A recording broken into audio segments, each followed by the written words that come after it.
You are now rocking with the hottest boxing podcast in the land. True Media Boxing Radio with your host, Coach Malachi Williams. True.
For the thousands in attendance and the millions watching around the world, ladies and gentlemen, let's get ready to rumble! Yeah. What's up, family? This is our boy, Coach Malachi Williams in the building. We back. True Media Boxing Radio, man. True Media Podcast. Salute to the family, man. Salute to you, fam. Peace to everybody in the chat. We're going a little bit early today because, I got, I told you I got to pick my daughter up from school. So I got to pick her up today. She normally catch the bus, but today I got to pick her up. So I got to shut it down at 4 o'clock, jump back on the road. Probably like maybe a few minutes before 4, shut it down, and we'll be back to our normal scheduled time tomorrow at 3 o'clock. 3 o'clock East Coast time. Let's give everyone that's here a round of applause.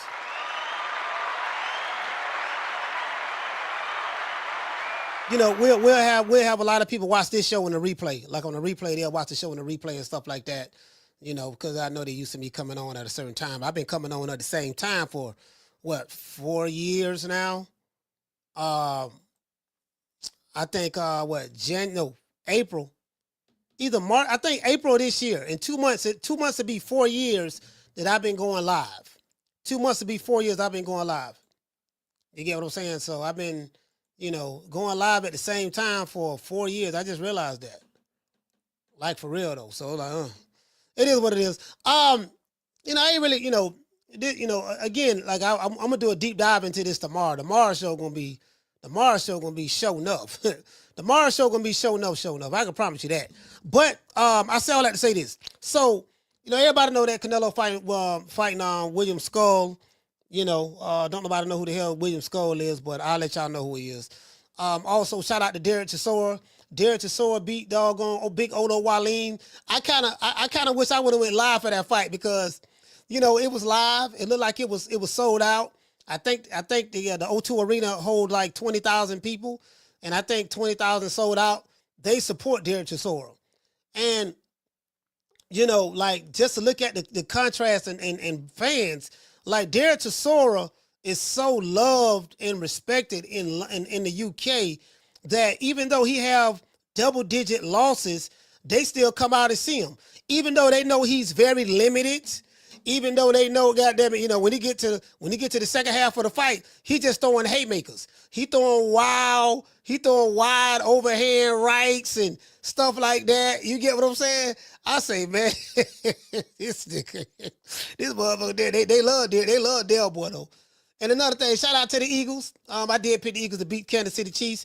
Again, I don't have a dog in the race. I'm not from Philly, so I don't have any emotional attachment to the Eagles myself. To be honest with you, my team wasn't in it, so really, fuck the Eagles and Kansas City to be fair. But I did pick the Eagles to win. So they did that. I'm not gonna lie. I was surprised at how well they dominated them though. They dominated Kansas City. They reminded me of when we beat them.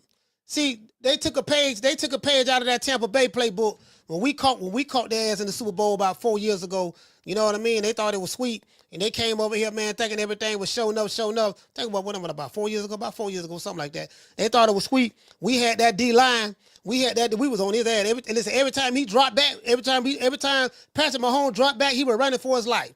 The only thing is, they was able to score points. They was able to score touchdowns on Philly. We held them hold to 3 points. 3. They couldn't even score a touchdown on us. So anyway, but that's neither here nor there. But yeah, man, Dale boy, man, it's kind of hard for me not to like. Derek Chisora. Yeah, he got double-digit losses, but so what? You get what I'm saying? Over here in America, they defecate. Over here in America, they defecate on the good fighters, meat ride certain fighters, and hate on all the other fighters. And, that's not signed to their favorite promotional company. You get what I'm saying? I'm like, bro, it ain't like that over there, man. It ain't like that over there. It ain't like that over there in the UK. The UK, they gonna ride. You know what I mean? They gonna ride. You know what I mean? So it is with it. They gonna do that. Anyway, shout out to everybody in the chat, man. New York. Shout out to Jamie from New York. John Martinez, salute. Both Johns. We got 2 Johns in the building. Green Eyes P. Shout out to Tay 15. What's going on, fam? Tay 15 Philly. What's going on, brother? Yeah, man. Shout out to Stephen 47, WP 33. He said, yeah, Dale boy. Hey, look here, man. Hey, look here. Hey, check this out. Who was I talking to? Hey, WP 33, check it out. I didn't see the fight though. I didn't see the fight. What I did was I saw the last 3 rounds of the fight. So I missed the first 9 rounds. But I saw 10, 11, and 12, right? I saw doggone, Dale boy throwing haymakers. And he was tired. I saw him taking deep breaths, huffing and puffing. Then he'll back up to the ropes, hoping, waiting on Big Odo Waleem to get a little closer. Then when Big Odo Waleem get a little closer, hey, listen. Man, he'll throw that overhand right. Like you'll see him cock it back, right? I say, man, I know this, man. Man, I know you finna throw that overhand right again. Yeah, he finna throw the overhand right again. I say, man, Odo Waleem better not get knocked down. Bro, I could not believe it, bro. I don't know how many times Odo Waleem got knocked down in that fight. Because I only saw the last 3 rounds, right? But listen, I'm like, how did Odo Waleem get dropped? It was like 3 seconds left in the 12th round. The man got dropped with 3 seconds left in the 12th round with a telegraph right hand off the ropes. Bruh, everybody and their mama saw that punch coming. So, Odo Waleem tried to pull straight back, and he got caught with an overhand right. It got dropped. Everybody, the crowd went crazy, right? Cause Derek Chisora he's a crowd favorite. Like he's a sympathetic favorite. They love Derek Chisora. They love Derek Chisora over there, man. 13, 14 losses and all. They love Derek Chisora. Bro, he kind of like, they just like, man, come on. I honestly think if he lose the fight or get beat real bad in the fight, the crowd would get mad at the guy that beat him. Like, look, you fight Derek Chisora, you just better make sure you don't win the fight. Bro, they love Derek Chisora over there, bro. True.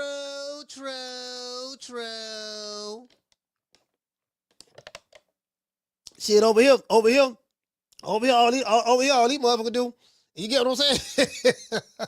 Anyway, that's a whole nother story. That's a whole nother story right there, man. Anyways, John said his resume isn't that bad. Well, it depends, John. If he over here in America, his resume bad. His resume bad if he over here in America. Over here in America, hey, John, that's a whole nother story, bro. We'll talk about that later. That's a whole nother story, fam. We'll talk about that later, bro. Because, bro, all I'm saying, fam, is Lord have mercy. I'm talking about the law. I'm talking about the law, the ham, and the mercy. When you talk about the law, the ham, and the mercy, man, hey, Sarah Tice say, Derek Chisora a punching bag. Hey, Sarah Tice, why is this man still boxing? I have no idea. Like, what's the point? he ain't gonna win no titles. He ain't gonna win no titles. Now, WP33, you're right. Del Boy didn't duck nobody. He don't duck no smoke now. He don't duck no smoke. Facts. Those are the facts. He don't duck no smoke. That is true. He don't duck any smoke. I give him that now. But but again, I don't want to throw anybody under the bus. I don't want to throw nobody under the bus. But at some point in time, like this man should have retired 5 fights ago. Let's just be honest.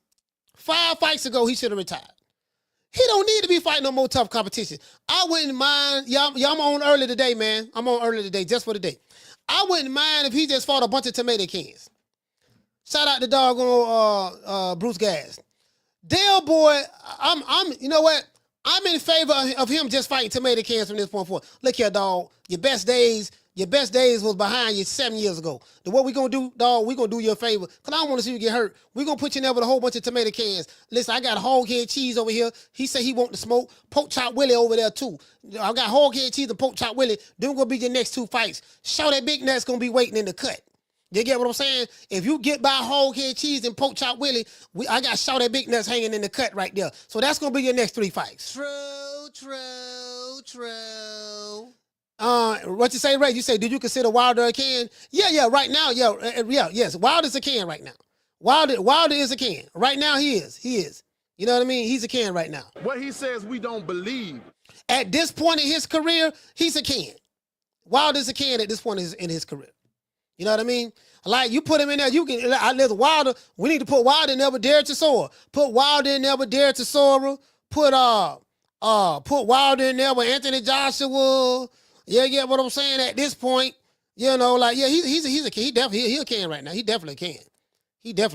Yeah, absolutely. You know what I mean? He said Chisora versus Wilder. Who you got? I'm gonna ride with Chisora on this here, man. I'll ride with Chisora. I'm gonna tell you why I'm gonna ride with Chisora. I'm gonna tell you why. Chisora gonna duck up under that right hand and throw that overhand right.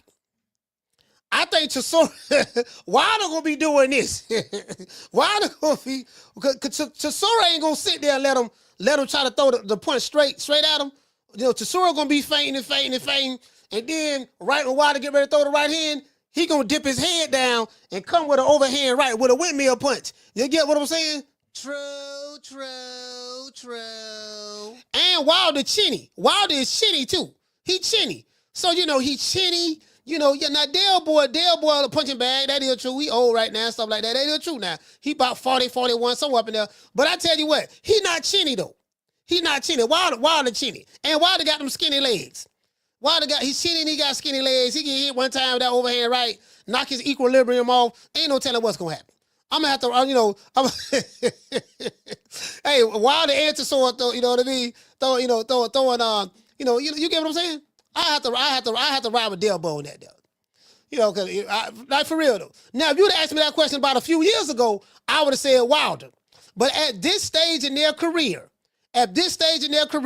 Del Boy old, washed up, but he's still an old war vet. He's still running. He's still running down. He that dude that was in World War II.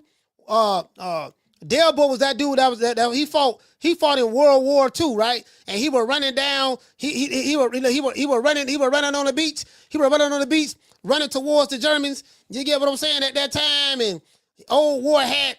He chugging along. You know what you got. He predictable. He old. He slow. He gonna get tired and gas out, but he gonna keep trucking though. You gonna have to get him in there. But Wilder, he chinny. He chinny, so I'm gonna have to ride with Del Boy. I'm gonna take Del Boy on that with Del. You know what I mean? Now, I'll take Del Boy on that. You get what I'm saying? And this ain't no shade. I listen. I don't want nobody from the Alphabet Boys attacking me. I don't want nobody calling me a coon or a sellout. How can I be a coon or a sellout when I'm picking one black fighter over another black fighter? See how that work? Well, it's 2 black fighters fighting each other. I had to pick one. Yeah, but when you pick the black fighter that we don't like, you're a coon in the del out. When you pick the black fighter we do like, you still a coon in the del out. So either way it go, I can't win. To this day. You get what I'm saying? These shea butter laptop revolutionaries. Well, I guess I gotta be like everybody else and saying Al Heyman. Y'all know how these shea butters is. If they did not have a double standard, they wouldn't have a standard at all. Those are the facts. The fuck? You feel me? That's wrong, isn't it? That's wrong. He did nothing to you. Yeah, that's it, man. That's it. That's all. That's all. Anyway, let's get into the show. Now, I see some people mad that Saul Canelo Alvarez is fighting William Skull. Why? I have no idea. Canelo versus Skull. Unbelievable reasons this fight is happening. Now, it's really unbelievable, but it shouldn't be unbelievable. I'm going to tell you why. It's been announced that Saul Canelo Alvarez will face William Skull Yero. His last name is Yero, William Skull Yero, right? Of Cuba in May. That's who he's fighting in May, Cinco de Mayo weekend, if I'm not mistaken. William Skull is 32 years old, not 32, 32, 30. You got to say 30. You got to say it like that there. 32. He's 32 years old. You get what I'm saying? Skull currently lives in Germany. And he is the IBF super middleweight champion. Now, I know what y'all saying. How was he the IBF super middleweight champion? I thought Canelo had that belt. Yes, he did have that belt, but he got stripped. Skull beat Vladimir Shishkin for the vacant IBF title. So what happened when they stripped doggone Canelo, because Skull was Canelo's mandatory. Sources say that Canelo ducked Skull. He ducked him. You get what I'm saying? They say Canelo was shaking like booty meat. You get what I'm saying? They say he was shaking like booty meat. He was terrified of Skull. So instead of him fighting Skull, the man who fought Triple G 3 times, he fought Sergey Kovalev, fought Floyd Mayweather, Miguel Cotto, Shane Moses. He fought all those dudes, but he was terrified. He was terrified of doggone of William Skull. You wish you could work it the way I do. That's what happened. That's what happened. You get what I'm saying? Yeah. So, so after decking William Skull, I'm the best ever. I'm the most brutal and vicious and most ruthless champion there's ever been. There's no one can stop me. My style is impetuous. My defense is impregnable. Yeah, I said that to piss Canelo, piss one of Canelo male groupers off. They're gonna be mad. Nigga, what the fuck you mean? Canelo don't duck nobody. Long live Canelo. Our Lord and Savior Canelo. Somebody go listen. There's a Canelo male grouping right now. To this day. Right now, his pen is getting, his thong is getting caught up. His thong is getting twisted up right now. He 38 hot. I'm like, bro, you do know that I'm joking, right? Nigga, don't be joking like that, Bob. Don't be joking like that, my boo Canelo. Don't you dare say nothing about like that. You get what I'm saying? And when we see you, we gonna do A, B, C, and D. Sir. True. Sit your candy ass down somewhere. We don't believe you. Okay? Anyways, after Canelo ducked the Cuban assassin, William Skull, you know what I mean? I can't even say that shit with a straight face. Now, we know Canelo ducked Jake Paul. We know that. We know that for a fact. So Canelo ducked too. He ducked William Skull, the Cuban assassin, and he ducked Jake Paul. To this day. You get what I'm saying? He didn't want no parts of Jake the Snake. Jake the Snake offered this man $350 million to fight, and guess what? Canelo was shaking like booty meat. Terrified. Man, I don't know, man. I don't know, man. I want to fight the Puto, man, but, $350 million is a lot of money, but, I'm not sure, Eddie. You think I can beat him? Yeah, I don't know. You could beat him, Canelo. This is Jake the Snake. Jake the Snake Paul. You get what I'm saying? Jake the Snake, he kind of, you feel me, Canelo? It's going to be kind of difficult. It's going to be kind of difficult for you to whoop him. You get what I'm saying? So what we got to do, what we're going to have to do now, you get what I'm saying? What we're going to have to do, we might have to duck him. We're going to skip that fight right there.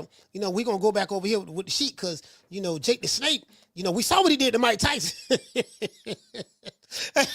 Sources say, I don't know how true this is. Sources say that Canelo and Eddie Reynoso were looking at that fight film of Jake the Snake Paul, what he did to Mike Tyson, and then they said Canelo had a contract in his hand, $350 million, duck the smoke. $350 million, duck the smoke.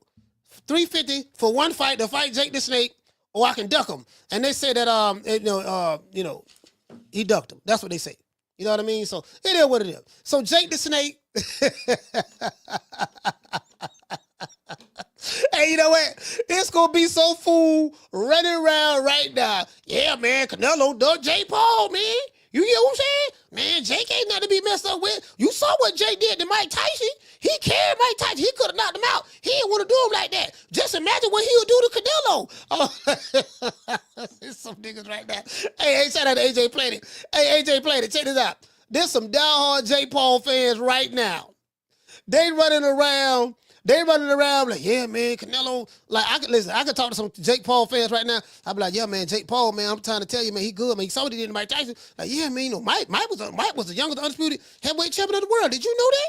Shout out to Bruce Gadd. Yeah, man, you saw what Jake did to him.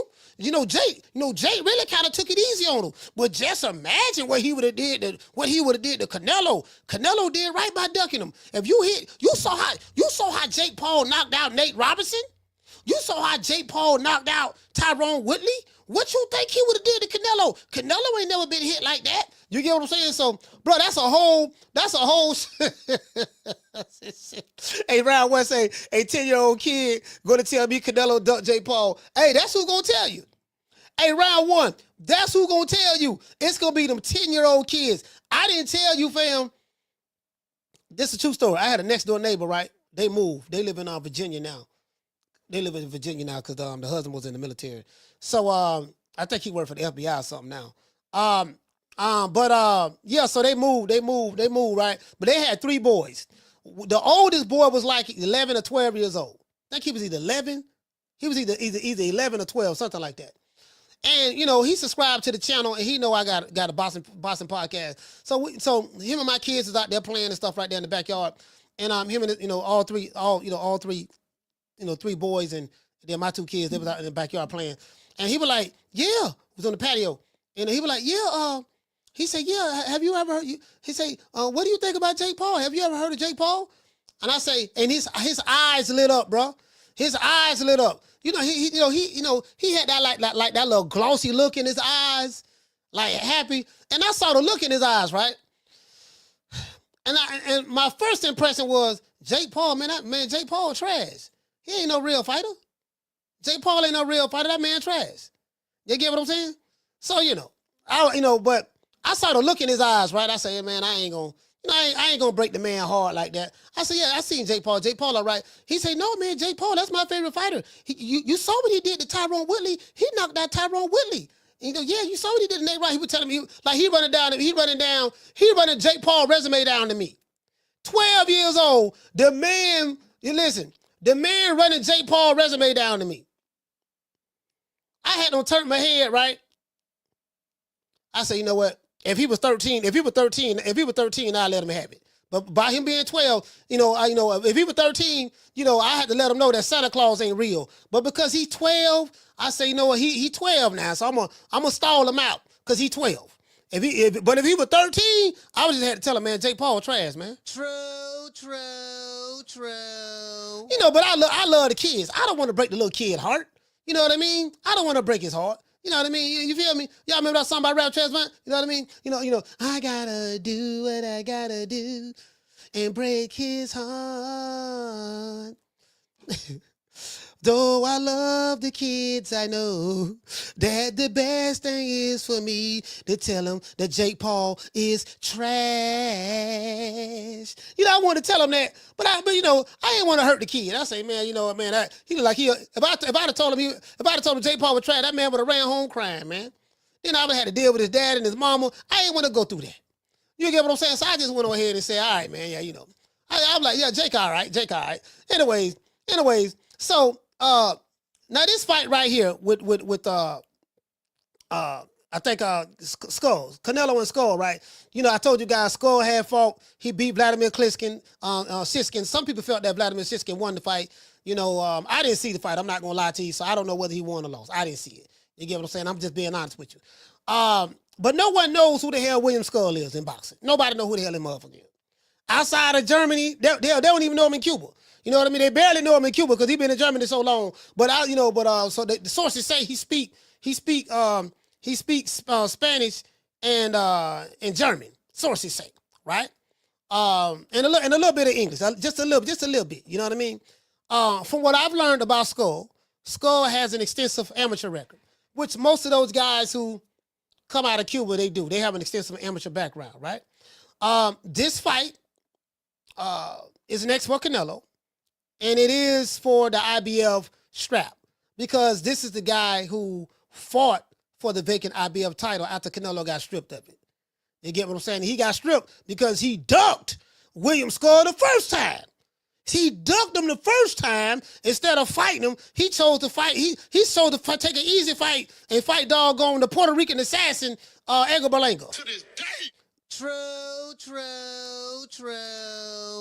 He had a choice to fight, defend his IBF title against the Cuban assassin, or he could have fought the Puerto Rican assassin. The Puerto Rican assassin was an easier fight for Canelo, the Mexican assassin, so he chose to duck the Cuban assassin in favor of the King of New York, Edgar Berlanga. To this day. You know what I mean? Edgar Berlanga got the keys to the city, so they say. So we'll see exactly what's up. If Canelo can win, which is funny, if he can win. Look, man, look, we already know what's going to happen, right? Canelo going to beat the dude, right? If Canelo can win, he'll be 2 times undisputed. That'll be history.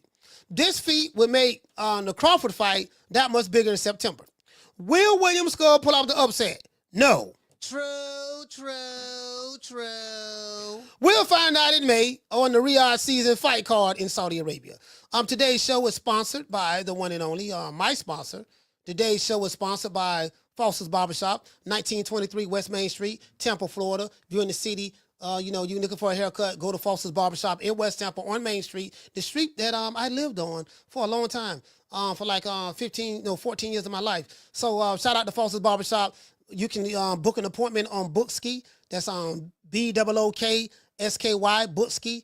The app, you can download the app on your phone, book the appointment, and it's an exclusive barbershop. You got to be in a certain tax bracket, $50 or more. That's what the haircut is going to cost you. Haircut and the beard trim and all that. You're going to need at least $50.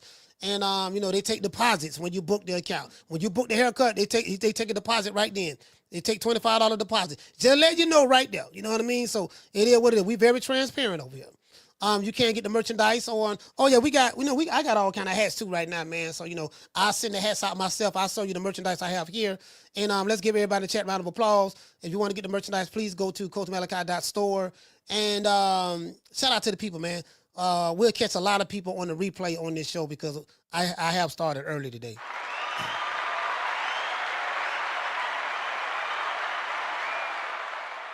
Yeah, man. Look here, man. Hey, let me tell you what I do, right? Let me tell you what I do. So, so I had one guy hit me up. He say, man, only thing I don't like, dog. He say, man, Crawford say he waiting. He not gonna fight till September. He only fighting once a year. I said, well, he been fighting once a year since 2020. Crawford's been fighting once a year since 2020, 2021. And I told you guys, last year when I was in Colorado Springs at Terrence Crawford's training camp, and I have to say this, and I said this 1,000 times, I'm going to say it again. No one told me anything. No one told me anything. No one said, yeah, man, this is what it's going to be. No one from Crawford's camp or none of that. I came back and I told y'all, I said, if I was a betting man, I said I would bet that next year, which is 2025 this year. This is before, wouldn't nobody even think about, we didn't even know nothing about no Crawford wanted to fight Canelo and all that stuff there. I say next year, man, I think he's gonna retire. I think next year gonna be his last year. And I said that just based on my gut feeling. You know what I mean? Just based on my gut feeling. Nothing no one told me. And so if I'm, I think that the Canelo fight gonna be his last fight. I think it'll be the last fight. Win, lose, or draw. Win, lose, or draw. Whether he win or he get beat or whatever, I think that's going to be his last fight. In my opinion. Especially if he win. If he win now. If he win, I think, if he win, it might be a rematch. But, if he lose, it's a close fight, but he lose, whatever. I don't know. You know what I mean? It's just in my opinion, I think that's going to be his last fight. Now, Canelo ain't going to be done, but that's just how I feel about it. They've been fighting a long time, dog. You talking about 17 years as a pro boxing. That's a long time. 17 years. He turned pro, 2008? This 2025. Yeah, that's 17 years. And Canelo been boxing for 20 years. This is Canelo's 20th year as a pro boxing. 20 years Canelo been boxing, and Crawford been boxing for 17 years. So between the two fighters, you have 37 years they've been boxing between the two. 37 years they've been boxing. So I don't think people look at that. Hold on. How many fights they had amongst the two? Canelo has had 64 fights. He's 62, 2-2. 2 draws, 2 losses. So he's 62, 2-2. Crawford is 41-0. So we're talking about between the two, 107 fights between the two. Let me make sure. You got 107 fights between the two. You're 65, you're 66. 66 plus 41. You got 107 fights and 37 years between the two guys. True. 37 years of boxing. That's a lot, bro. That's a lot, bro. That's a lot. That's a lot. One guy been boxing 20 years. Canelo got 64 fights. Another guy been boxing 17 years. Crawford had 41 fights. That's a lot, bro. That's a lot. You get what I'm saying? Rod say you on early today. Yeah, man, I'm on early today. Just for the day. Just for the day. Because I gotta go pick my daughter up. From school. So yeah. That's a lot, fam. That's a lot of years. That's a lot. Shout out to SP Got Beats. SP, what's going on? What's going on, baby boy?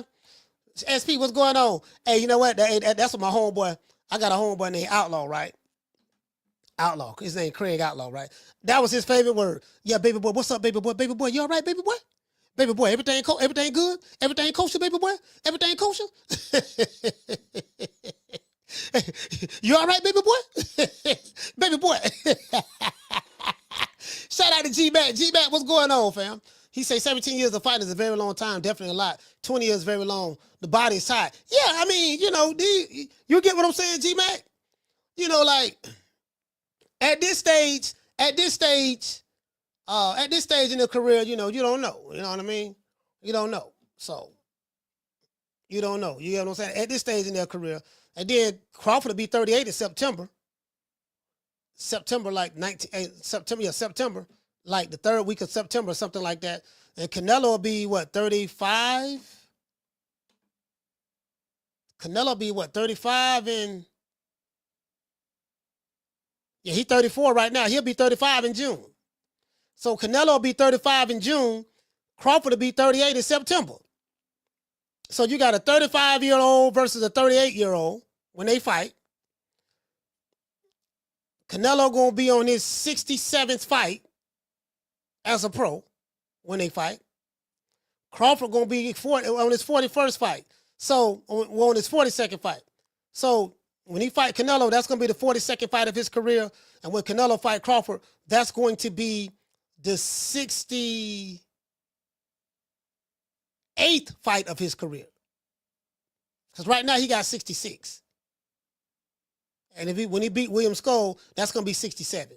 When he fight Crawford, that's going to be 68. So you got a guy that's going to have 67 fights going into his 68th fight, 35 years old, boxing for 20 years, versus a guy who is 38 years old, having his 42nd fight that's been boxing for 17 years. That's, you know, so when you lay it out like that, the way I just laid it out, you're like, oh. Now you're like, oh, I probably see what Coach's talking about now. You get what I'm saying? You get what I'm saying? So, you know, cause I mean technically like a Canelo, he been boxing a long time. He ain't really got to fight no more. That's why I say I think he's on his cash out tour right now. He's on his cash out tour, getting all the money he gonna get, and he gonna do this 4 fights with the Saudis, and he might just run off into the sunset. Like, I don't need to do this anymore. My body's tired. I'm rich. I'd rather be playing golf. And I can shoot more Dos Equis commercials, Modelo commercials or whatever. I'm just gonna go play golf. And you get what I'm saying? There's nothing else. Like you've overexceeded. You got to look at this here, right? Saul Canelo Alvarez and Terrence Bud Crawford. Both of these guys come from poverty, right? Canelo come from Mexico. I'm hearing that it was like 10. He got like 8 or 9 siblings or something of that sort. So he started boxing at 15 years old. I think to feed his family. I think his brother was a boxer too. But his brother trash, so his brother ain't that good. But he's not as good as Canelo. So, and he's only 5'7" and a half. So he started boxing and stuff like that. And, I'm assuming that he started to feed his family, take care of his family. And, he's over exceeded anything that he probably even thought he can achieve. Like, you get what I'm saying? Like he's exceeded exceeded everything, the odds or whatever. Against all odds, right? And then Terrence Crawford, Omaha, Nebraska. I don't know if y'all ever been to Omaha, Nebraska. Population, all the blacks live in North Omaha. I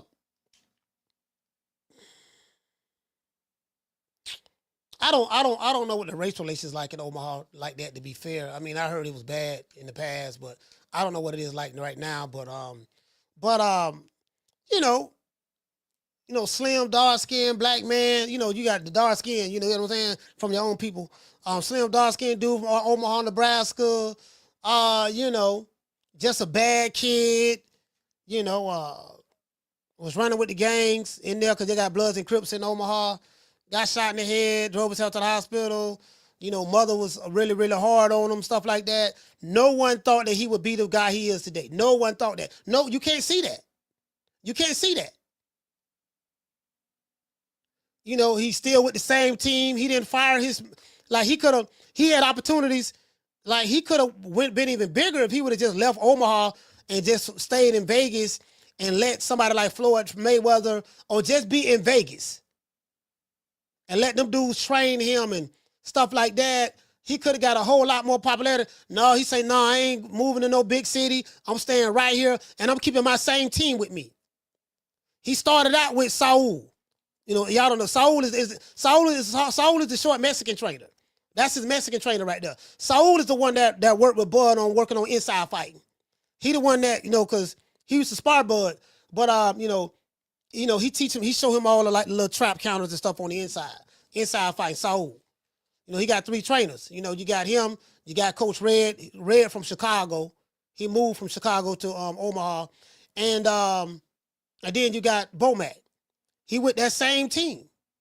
With the same team that he started with. So, you get what I'm saying? It is what it is. Did Canelo, any Canelo fans out there, did Canelo start out with Ed Reynoso? Like, do you guys hear the way I'm telling this story? Like, this fight is too easy to sell. It's too easy to sell. Like, that's how you would sell it. The backstory, the years, the age, backstory, the years, the age. Like, Turkey Al-Sheikh, he probably got people listening to the show or whatever, I don't know. But that's how you sell it, though. You ain't heard nobody. Now, if you hear anybody else talking about this, y'all know where it came from.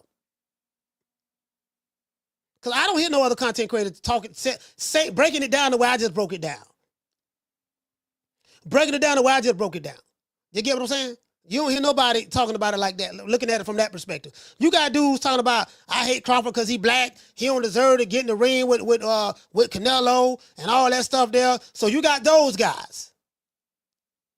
The biggest in the races and the niggas who hate their own kind, right? Hate Crawford, right? So you got that from those guys. Then you got, Canelo,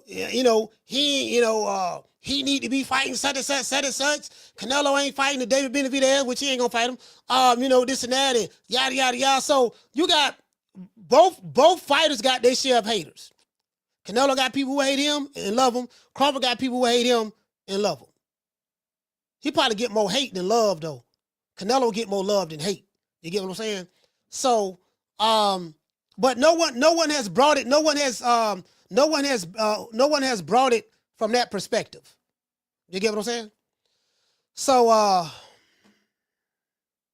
what to say, John? You say Jose Reynoso was the first trainer, and Eddie took over. He turned pro so young because they couldn't find opponents for him as an amateur. Oh, okay. Okay. All right. SP got B say telling another man what he don't deserve is crazy. Yeah, oh, that is crazy. That is crazy.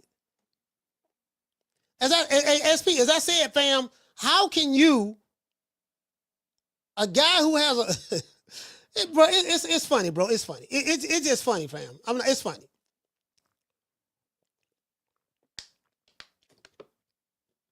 It's funny, fam. Like, all right, nigga, whatever. Again, as I said before, if you look at the way I just broke this down, this is too easy. Now I'm doing this freestyle. I haven't written down anything. This is just freestyle. The storyline is too easy to sell this fight. Too easy to sell this fight. 20 years, 35 years old, 67 professional fights. Saul Canelo Alvarez, after the William Skull fight, he has, as of right now, he has 66 professional fights. 66. Let that sink in. At 34 years old. Now, he turned pro when he was 15, but yet and still, 66 fights, still 66 fights. And the other guy, Crawford, like, he wasn't favored by anybody. You get what I'm saying? His promoter didn't really like him. PBC didn't like him. The media didn't like him. Like, the only people liked him was Omaha, Nebraska. I'm just saying on social media. In this city, they love Bud. Tampa, Florida, Miami, they love, I'm telling you, they love Bud. Listen, when I talk to street niggas, when I talk to dudes on the street right here in my city, it's one name they bring up. They say that, boy, that nigga Bud, boy. They fuck with Bud. They like Bud, and they like Bud and Tank. They talk about Bud and Tank. Them the fighters, they love Tank here, and they love Bud. Like, literally.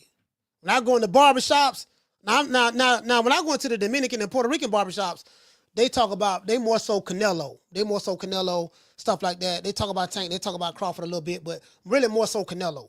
But I'm telling you.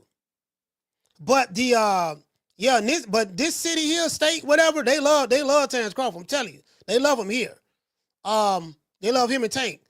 But on social media, it's the opposite. On social media, it's it is what it is, and I get it. I mean, I get it. Them niggas ain't got nothing going on, so it is what it is. What it is what you're gonna find in common with those guys, they are pro Hal Heyman. They Heymanites. They pro PBC. So most of the black boxing fans online is pro PBC. That's what that is. They pro PBC.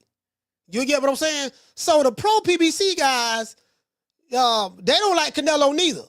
But what happened when Canelo had the 3 fights over there with PBC, they became Canelo fans. Yeah, nigga, we got Canelo. They don't like Canelo because of Canelo. They only liked him because he was over there with the PBC.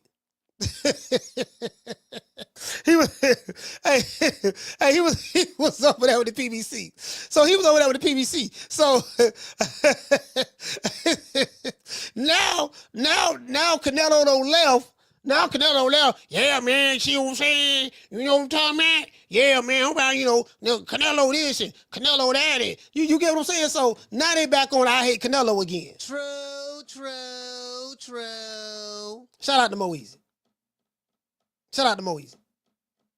What to say? WP33 say Terrence doesn't perpetuate the typical black stereotype. He is a man. Yeah, I mean, nah, he don't, bro. He's a real nice dude, man. I'm telling you, man. Like, he don't give off no. I can tell y'all this about Terrence Crawford. True story. If you're around him, if you're in his presence, he gives off boss energy. He don't give off no whole nigga energy. He the type of dude, when you talk to him, he gonna look you dead in your eyes. Sometimes when he looking at you, it look like he looking through you. You get what I'm saying? He gonna look you dead in your eyes. Like, that dude is he's a silent killer for real, just being around him. I'm telling you. Like a lot of vigor that you see dudes yelling and screaming and about, if they face to face with him, it'll be the total opposite. I know this for a fact. It'll be the total opposite. It don't matter how big he is, a little small he is, whatever. It's gonna be the total opposite. Because, you know, human beings, we are all energy. We are all energy, right? But it's the type of energy that he give off. Like, he don't give off that whole nigga energy. Like, he gonna give you a cold look. You know, like, yo, okay, yo, you know, he ain't gonna talk much, he ain't gonna really say much, you know, yeah, whatever. Like, he really like, okay, but what you want to do? He's really like, what you want to do? Okay, look, I ain't finna be doing no talking. What you want to do? You get what I'm saying? Like, he really like that. What you want to do? Okay, you want to do that? All right, cool. All right, well, whenever you feel like you want to do something, I'll be right here. Just let me know. You get what I'm saying? Like, he really like that. Very respectful, very nice, very cordial. He like to play a lot. He's very playful, and he talks a lot. Some people feel that Bud don't do no talking. Bullshit. That means he talk a lot, bro. He talk a lot.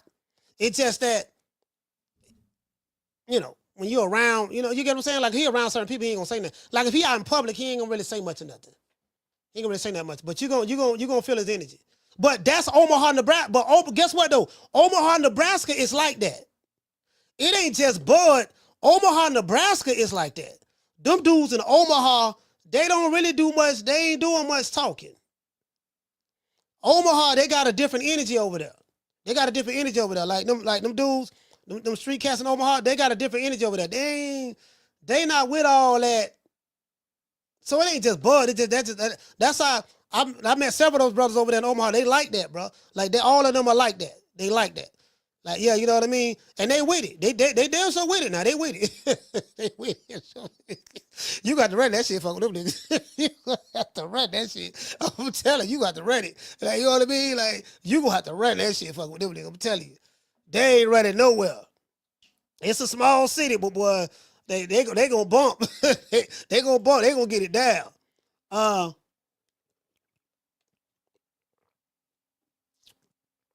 Shout out to Boston Latino TV. Salute, fam. Shout out to Jamie from New York. NPR said, I heard Bud destroy Trey Songz in their backyard alley fist fight. No. That's not true. Nah, they didn't fight. What happened was, it was a celebrity basketball game in Houston. And Trey Songz didn't know who Terrence Crawford was, so he say. And Trey Songz, from what I heard, again, I wasn't there, from what I heard, Trey Songz was kind of like got disrespectful. It was about a girl. It was about a female or something, from what I heard. And I think let me make sure I got this story right. Well, you know what? I'm thinking it was some over a female. Trey, I think he felt the girl slighted him and was trying to holler at Bud or whatever. And Trey felt like she probably should have spoke to him and like, who this nigga is right here. He didn't know who he was, so he say, and like, who this nigga is right here. And Bud kind of like looked at him, you know, again, this is what I heard, kind of looked at him like who you talking to? You know what I mean? Like, yeah, nigga, what's up? Trey Songz, and Trey Songz is known for fighting, being a fighter in R&B and stuff like that. So the way it was told to me, Bud told him, he said, look here, man, check this out. I don't want to be making no big scene, but this is that 50 Cent celebrity basketball game. I think they had a concert or something too.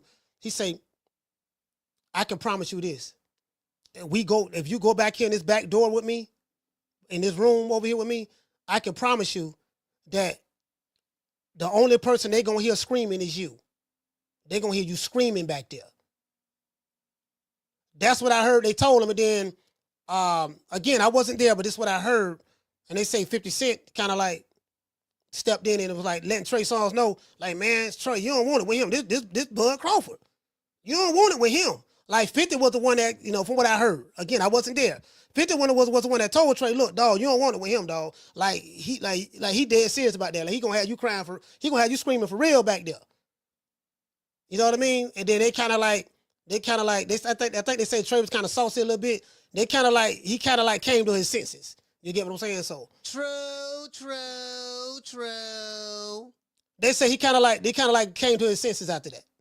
You know, again, I wasn't there, so you know I could be kind of off about exactly what was it about. But what was consistent, what I heard was Bud told him, "Look, man, let's go back here in this room. I ain't trying to make no scene in front of all these people right here. If you serious about that, that's what you really want to do, let's go back here. And I promise you, the only person they're gonna hear screaming is you." And that's what I heard. That's what I heard. So, and they say 50 was the one that 50 heard what was going on, and 50 came over there, and 50 had to talk to him. Like, look here, man, you don't want that smoke with him. Leave him alone. You know, so. Shout out to Peter Prescott. He said that's what I heard too. Yeah, Gene Warren said 50 said he had to save Trey. Hey, Gene, that's what I heard. That's what I heard, fam. I heard that too. Like, yeah, they say 50 was the one that came up to him like, look here, man, you know what I'm saying? This ain't no Roland Romero. Now, if you're Roland Romero, he might would have had a shot. If it was Roland Romero, you know, he might would have had a shot. Or if it was Devin Haney, because, you know, sources say Devin Haney pillow fisted. I don't know how true that is, though. True. Yeah, you know, sources say, now they probably would have told him, if it was pillow fisted, Devin Haney, now yeah, you could have went at him, you know. Now Devin Haney probably would have beat the brace on Trey Songz too. But I'm just saying though. You get what I'm saying? You know, he probably would have, Devin Haney probably would have beat Devin Haney probably would have beat Trey. But the issue would have been is, I mean, you can't grab Bud, the nigga too strong. You can't grab him. So you ain't gonna beat him boxing, but you can't grab him. You definitely can't do that. He's strong as an ox, bro. I'm telling you, he's strong as an ox. And he got them long ass arms. The nigga strong. And when he grab you, he got a tight grip. You know what I mean? He got them big ass hands, and he got a real tight grip. You know, so it's like, and his gym, he got his boxing gym, right? On the other side of the boxing gym, there's a wrestling part. His gym is a warehouse. And it's divided into two halves. One half is the wrestling. When you go over there with the wrestling, there's a bunch of coaches in there. It's probably like maybe 5-6 coaches, wrestling coaches. And it's like 100 something. It's like 100 degrees in there, maybe 110 degrees in there. And there's just a bunch of kids in there wrestling on the mat. A bunch of kids in there wrestling in that hot ass heat, bro. In a hot ass heat, then you'll see Bud go in there. He'll check and see who doing what. I think his kids wrestle as well. I think his daughter started wrestling, if I'm not mistaken, from what I heard. So yeah, bro, like they got some world class wrestlers in there. Man. Like if you know anything about Nebraska is known for wrestlers. They got a lot of wrestlers come out of Nebraska. Like Nebraska is a wrestling state. They wrestle a lot there. Of course, they play football, and they fight. They can fight.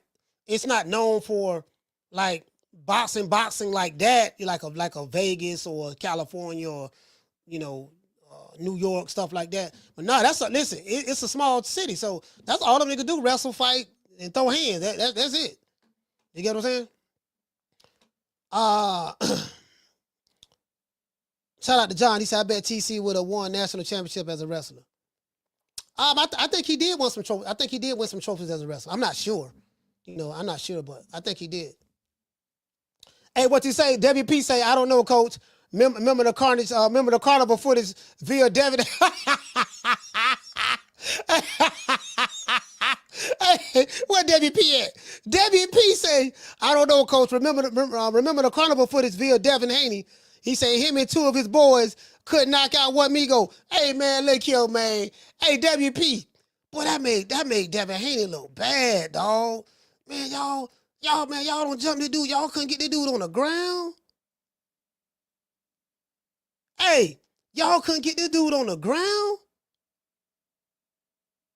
This man tried to fight all of y'all. Who it was? It was Devin Haney. He had two dudes standing next to him. Then he had another dude in the green. It was 4 of them, right? I think it was 4 dudes. Dude, it's 4 of y'all, fam. Y'all got this little short-ass Mexican. Devin Haney don't hit this man with a weak-ass powder puff jab. Didn't even phase him. Then a dude that's standing next to Devin Haney talking trash. Goddamn Migo squared up. He like, what's up? What's happening? What you want to do? So he thinking it's going to be a one-on-one. He's squaring off with the other dude. The dude that's on the side of him swing on him and steal him, catch him off guard. Bam! Buddy go down a little bit. He ain't go all the way down, but he go down, but he holding on to the fence. Then he pulled himself back up. He like, what's up? The man wasn't even scared. It was 4 against 1. Buddy squared off, and then another dude jumped in it. Another dude jumped in it. And then he wasn't even scared, fam. One guy trying to fight 4 dudes by himself at the carnival. Devin Haney walk off. No, WP. It was 4. It was Devin Haney made 4. It was 3 dudes. You're right about that. But Devin Haney made 4. Devin ended up walking away. I'm like, man, how y'all, bruh? Like the street cred right now is at an all-time low right now, man. Like, listen, the Haneys need a win right now, dog. Like, the street cred is at an all-time low.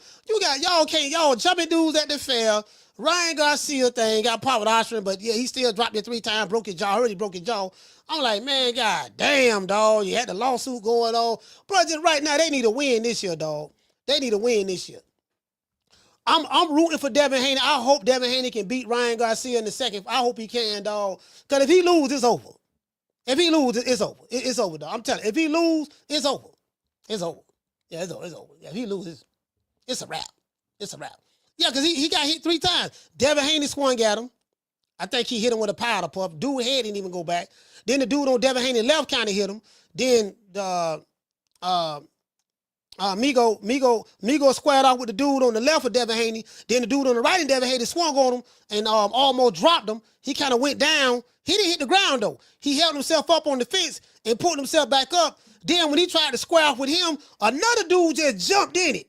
So it was Devin Haney, dude on the left. It's 2 dudes on the left. One of them had the green on. Devin Haney, 2 dudes on the left, 1 on the right. This man trying to fight all of them. True. The man tried to fight all of them. Bro, he tried to, hey, shout out to Moeezy, shout out to Tegra. The man tried to fight all of them, dog. Man. I say, this dude, he got some heart, bro. He got some heart now. I give him that now. I'm like, man, hey, listen, he tried to fight. Hey, listen, he wasn't even scared, dog. He wasn't even scared at all. He wasn't scared at all, bro. Anyways, so yeah, this fight right here, man, with Canelo and William Skull. I'm not gonna sit here and lie to you guys. I don't give William Skull a snowball chance in hell in this fight. I don't know if Canelo gonna stop him because he haven't stopped anybody in like 4 years. It's been 4 years since he stopped somebody. Well, going on 4 years. Yeah, he hasn't stopped nobody since 2021. So I don't know if he's gonna stop him. You know, William Skull is, you know, he come from the Cuban background. I just don't. He not winning. He not winning. He ain't gonna win, dog. He ain't gonna win, dog. He not gonna win. He ain't winning. You know, Canelo gonna be 2-time undisputed. Canelo gonna be 2-time undisputed. You get what I'm saying? So it is what it is. He gonna be 2-time undisputed, and that's it. Crawford say he ain't coming back to September.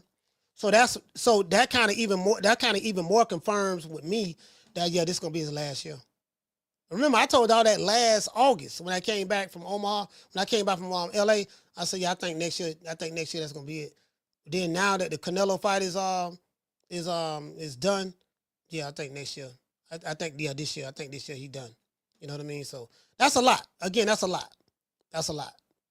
17 years boxing pro, and the other guy been boxing 20 years pro. That's a lot. That's a lot.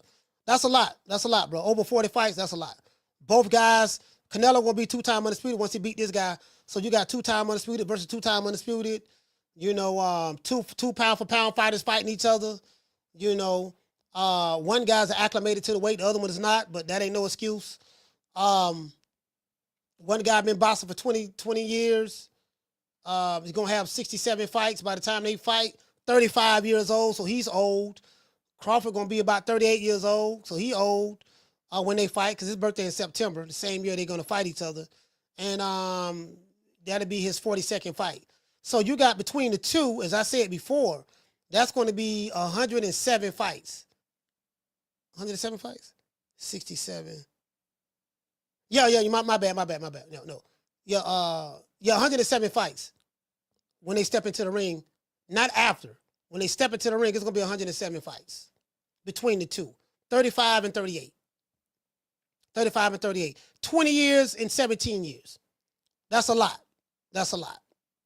That's a lot. Shout out to AJ. AJ, what you say, fam? He say it's going to be a good fade. Yeah.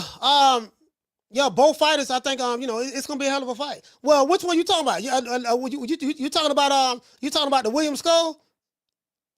I'm not gonna lie to you, fam. I haven't seen William Skull fight, so I gotta sit back and go do some fight film of this guy. I never seen him fight. If he did fight, I haven't. If he did fight, I haven't. You get what I'm saying? I ain't seen it, so I don't remember. So I don't know what he looked like. NPR say tune-up for Bud should be strongly recommended. Yeah, I think Bud coming off an injury. He had surgery and all. He had surgery and stuff too. He coming off an injury, so I don't know. Yeah, I think he coming off an injury or something. So, these fighters be getting injured all the time. A lot of shit we don't be hearing about. I didn't know nothing about that until Turki Al-Sheikh said it. Turki Al-Sheikh was the one that revealed that Bud had surgery. He didn't want to reveal that on the video, like coming off an injury or something like that. I think he had to have surgery or some shit. I don't even know what it was for, to be fair. Shout out to Steven. Steven, what's going on? He said Crawford has a skill set. He said, but can he cope with the punching power of Canelo, who dropped Berlanga, who weighed 200 pounds? Yeah, I mean, again, we're going to find out. We're going to find out. I also look at how Berlanga got dropped. Like I was watching that fight when Canelo caught him with that left hook. He caught him with a nice left hook. Berlanga was standing right there. He was sitting right there. And he let Canelo set that shot out. Canelo shot the jab out there. Berlanga was sitting there like this here, trying to time Canelo with jabbing with him, or he was trying to parry the shot. And then, so once Canelo got him used to seeing that, then he came with the hook. You get what I'm saying? He came with the hook. He caught Berlanga off guard. It was, Berlanga wasn't even hurt by it. He got hit. And then as soon as he hit the ground, what he went to doing? He went to batting his gloves together because he was like, damn, I fell for that. You get what I'm saying? And he got back up. He wasn't even hurt by it. The shot looked harder than what it actually was. And he jumped, he got back up and, So I think that's what Berlanga messed up. He just shouldn't have sat there. Like, you can't sit there too long. You gotta work the angles. You gotta work the angles. You can't sit there too long. He just sat there and, Canelo set it up nice. It was real nice how Canelo set that left hook up, though. You know what I mean? So, Pito Frescobar, he said, what happens if Skull put off the upset, though, coach? Man, hey, Pito, what you say, fam? What happened if Skull pull off the upset? Man, I ain't gonna lie, bro. I would be shocked. I would be shocked if Skull pull off the upset.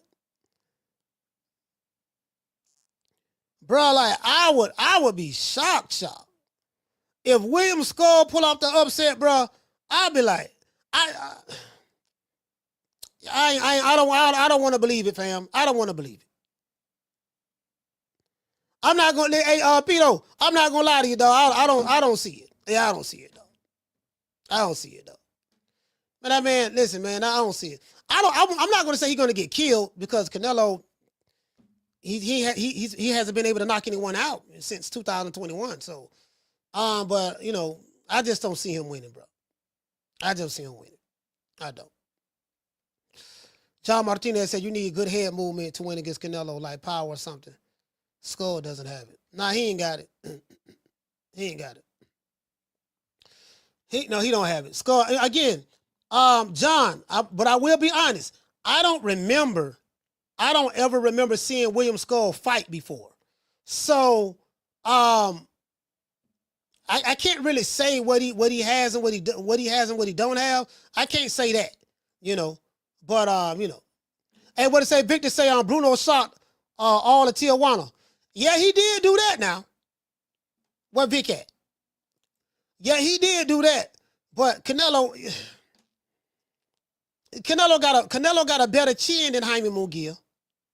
Canelo got a better chin than Jaime Munguia. So I just don't see William Skull. Again, I haven't seen him fight. He might be a killer, Vic. He might be a killer. I don't know, but I just don't want to. Yeah, I just don't want to, He might be a killer. But I'm gonna check him out. I'm gonna do some fight. I'm gonna do some fight film on him. He might be a Cuban assassin. I don't know. But I'm like, yeah, Canelo gonna beat this dude. He's gonna be 2-time undisputed, and it's gonna set everything up for him and Crawford in September. So, it ain't no need to me really even talk about Canelo and Crawford, because that fight ain't until September. There's a whole lot more fights going down before then. So, but William Skull makes sense. I know there are people that's mad about it. And again, I don't know who the hell William Skull is. Don't nobody know who he is. Nobody. Those are the facts. However, he is the guy that has the IBF strap that was stripped from Canelo. And this would be Canelo. I mean, you can say he's 2-time undisputed. Let me ask y'all this. How would you look at this undisputed run when Canelo beats William Skull? Do you look at it as, this a hell of a 2-time undisputed run? It's different from other people who have been multiple division undisputeds. Do you look at it as it the same, or do you look at it like, nah, man, this shit, like, how do you look at it? How do you look at it? How do y'all look at this 2-time undisputed run right here? You get what I'm saying? Antoine, what do you say, fam? You say he's not a killer, coach. You say Canelo don't get in the ring with killers.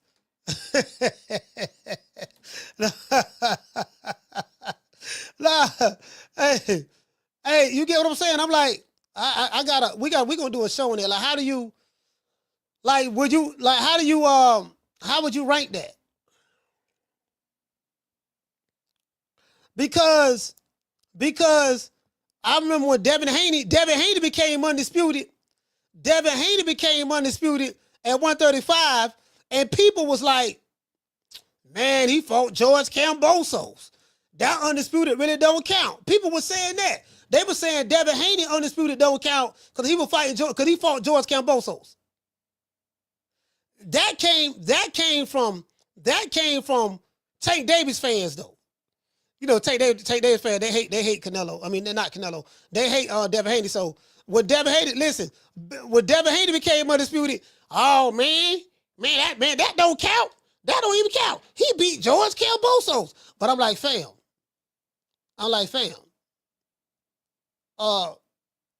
He beat the guy who beat Teofimo Lopez.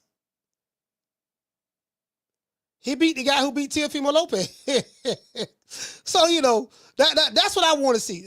He beat the guy who beat Teofimo Lopez. You get what I'm saying? So, that's all. Shout out to Hannibal. Hannibal, what's going on, fam? Shout out to Raymond Moore. He beat the guy who beat Teofimo. So, So, again, I don't know, man. What I do know is these guys move the goalposts. I don't care. I'm not here to make an argument for any of these fighters, to be fair. I mean, fans have a right to feel the way they want to feel. If you hate Canelo or hate Bud, you have a right to hate Canelo or hate Bud for whatever the reason may be. I don't care. I had a guy hit me up telling me, yeah, I hate Bud. I can't stand him. And I'm like, okay, what does that have to do with me, sir? Yeah, I know you, like, the dude thought he was making me mad by telling me he hate Bud. I'm like, fam, I don't give a damn. Like, Bud probably on a private jet somewhere, flying in the sky.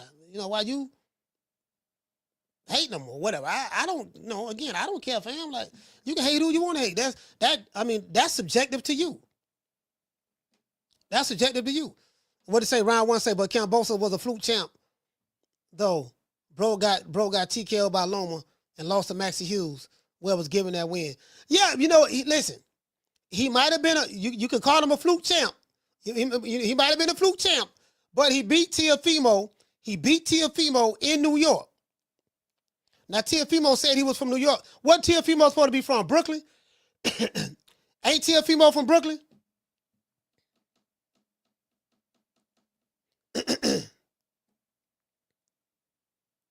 Oh, Keeper said we never knew who Buster Douglas was neither. Nah, you know what? I knew who Buster Douglas was. I knew who James Buster Douglas was. I knew who he was. He wasn't no big name. But I get what you're saying. He wasn't no big name fighter. But I knew who he was. He was known for being like an undisciplined fighter. You know what I mean? Buster Douglas. He was known for being an undisciplined fighter. You get what I'm saying? So, But I knew who he was, though. I knew who Buster Douglas was. Didn't nobody expect him to beat no Mike Tyson. That was, he was an undisciplined fighter. He was known for doing that. He was looked upon as another tomato can that, he was gonna beat Mike Tyson. You get what I'm saying? He was gonna beat Mike. I think Buster Douglas had a couple of losses before he fight Mike Tyson. He had a couple of losses. He had some draws on his record. He had got knocked out. He had got knocked out a couple of times. He had got knocked out by probably like maybe 2 or 3 times before he fought Mike, had a draw or 2. So didn't nobody expect him to do anything. But Buster Douglas is from Ohio. He's from Ohio, if I'm not mistaken. And Buster Douglas had a pretty good amateur background. So he was known for losing a lot of his step-up fights and stuff like that. And just that night, he put hands and foot on Mike. See, Mike, listen, y'all need to look up the story with Bobby Brown. Y'all got to look up the story with Bobby Brown tell the story of what happened to Mike Tyson when he got beat that night, when he got beat in Japan by Buster Douglas. Y'all got to hear that story with Bobby Brown tell it. He said him and Mike was snorting coke all night. They were banging. He said they were snorting coke all night. They were banging prostitutes in Japan, banging hookers in Japan, right? They were knocking them down, up all night, wouldn't get no sleep. And Bobby was trying to tell him, hey, look here, man, you got to fight tomorrow, man. You got to go to sleep. And Mike told him, oh, man, Bobby, don't worry about it, Bobby. This guy's a bum. I'm going to knock him out, and get him out of there, and we'll be back to partying again. You know what I mean? Y'all need to look that story up. Y'all got to look that story up. But Bobby Brown tell the story, man, Mike, Bobby, don't worry about it. This guy's nobody. He's saying Buster Douglas. Not going to worry about it, Bobby. I'm going to go in there, just knock him out. It's going to be about 2-3 rounds, and we'll go back to, had a coke ready. And, yeah, man, Buster Douglas, man, I'm surprised Mike lasted, 9 rounds? 9, 10, something like that?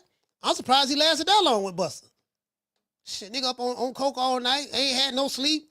Man, they say the man was up by 3-4 days straight, man. Wouldn't get no sleep, none of that. Drummer for Life said, who cried when Mike lost? Shit, I cried. Shit, I was hurt. I was hurt when Mike lost. Shit, Mike Tyson was Superman. Mike Tyson was Superman to me, man. Like, man, shit, nigga, I was hurt when Mike lost. Nigga, shit, I was devastated. Shit, we had one of the jump Buster Douglas. Like, for real. I remember exactly where I was at when I saw that fight. When I saw Mike Tyson get knocked out by Buster Douglas, I was cross Fletcher. I was in some apartments called English Hills Apartments in a neighborhood called Cross Fletcher. We call it Cross Fletcher, cross meaning short for across. Fletcher is the street, Fletcher Avenue. So we was on the north side of Fletcher Avenue. That was Cross Fletcher, right? And I was in some apartments called English Hills. I think it was off 131st. Was that 131st Street? No, English Hills is off of 19th Street. I think it was off of 19th, somewhere around there, 19th and I forgot the cross street. But anyways, yeah, man, I was right there. It was about 10 of us, it was about 10 of us jits. No, probably about 10 of us jits in there, and a couple of the older dudes, some of our OGs that was in there, and we were shooting dice and talking trash. And anytime Mike Tyson had a fight, it was an event. So we was there and we wanted to beat up Richard Steele. We wanted to jump dog on Buster Douglas. Man, Mike had to knock the man out. Mike had to knock them out. Mike had to drop them. Mike had to drop them in the 8th round or something, like the 8th or 9th round. And we talking about the long count. Y'all remember when Wilder fought fought Tyson Fury in the first fight? And the complaint was it was the long count. Yeah, man, it was the long count, man. Like Tyson Fury was counted out. He gave him a long count. And we were saying that back then when Mike Tyson got dropped, when Mike Tyson dropped Buster Douglas, we felt like, yeah, man, I'm the long count, man. Man, he count 15 seconds had done went by. 15 Hey, we that did a motherfucker, boy. Man, shit. Yeah, man. Yeah, we were mad at the motherfucker, bro. Yeah, man, we was we were mad at the motherfucker. The English Hills was between 22nd and 15th Avenue. 22nd and 15th Avenue, yeah. Yeah, man, we were mad at the motherfucker, bro. I'm talking about crying, nigga. I was crying. A whole bunch of us was crying. We was hurt. We was hurt by that, bro. Shit, nigga, Mike Tyson got beat? Man, shit. That was the first long count from what I remember. Man, that man counted 15 seconds, dog. 15 seconds. Hey, bro, y'all remember this here? Y'all remember dude? hey, they say with Devin Haney fought Ryan Garcia, that was a long count. 5, 6, 6.5, 6 3/4. Get up, Devin. 7, 7.5. Get up. Come on, Devin. 7 3/4. Tighten up, Devin. 8. They said Ryan Garcia over there. Look, man, he knocked out his own win. Shut up, nigga. Shut up. Shut up, Ryan. Shut up. Stay over there in that corner. Turning his head, looking back at Ryan Garcia, stopping the count. Man, 20 seconds had done went by. True. Hey, EMS. Hey, 20 seconds had done went by. They're like, yeah, man, 5, 6. Hey, what you say, Bill? Oh, okay. Yeah. 6.5. 7. Bill, what you say? What you say again? Huh? Oh, okay. Yeah. What was I at? 7. 6.5. 7. Man, they said the man had no game. Hey, the man had no game. Devin Haney had 25 minutes to get up. Hey, hey, look, I ain't saying it. That's what the people saying. Hold on. Let's do this. Here you go right here. Here you go right here. Wait a minute. Here you go right here. Hold on, wait, where we at? Hold on, where we at? Listen, we got the count. Let's see. We went over the rules in the dressing room. I want Haney to win. I want a clean fight. Y'all touch gloves. Let's go. Ryan, I know you can't fight, boy. I saw that crazy stuff you was posting on Instagram. Ow! We're up. Hey, we're up. Help! Got your back. Save me. Hey, Ryan, get off my guy. I ain't going out like this. Oh, okay, let's go. Headshot challenge. Yeah, how you like that? Back up before I disqualify your ass. Oh, hey, bro. Man, some bullshit. Get up now. 5. Hey, man, you 6. Ain't right. 7. It's been 10 seconds. Hey, you wait. All right, man, get your composure, okay? We'll give you a few seconds. Rub it. All right. Man, back up before I swing on you. Ref, come on. All right, get him, Haney. Right back, Haney. Right back. Hey, man, get off me. No diddy. Oh! Throw the damn down. Yeah. It's time. I should swing on you. Beating on my dude like that. Get your ass in your corner. Hey, you know what? They might have a point. I'm gonna tell you why they may have a point. When he dropped Devin Haney, Ryan Garcia like bouncing up and down, like, yeah, what's up? And then he was going to his corner. What's that referee name? I forgot the referee name. Whatever that referee name is, he like telling Ryan to go to his corner, right? Devin Haney on the ground. He didn't even start to count. Devin Haney's on the ground. He didn't even start to count. So I'm like, okay, about 5 seconds had done went by before he even went down and said 5. And so he looking over there trying to make it look like he trying to make sure Ryan staying in his corner. Yo, Harvey Dock. He trying to make it like he trying to make sure Ryan stay in his corner. All this time, Devin Haney down there, getting his composure, trying to get up. Then he come, okay, 5. All right, Devin, get your ass up. 5. All right, come on. All right, here you go. You all right? Then he rubbing his gloves on his chest. Then he looked back to see what's up with Ryan. What Ryan, you still in your corner now, huh? All right, cool. You all right? Okay. You get what I'm saying? This nigga right here at the bullshit. It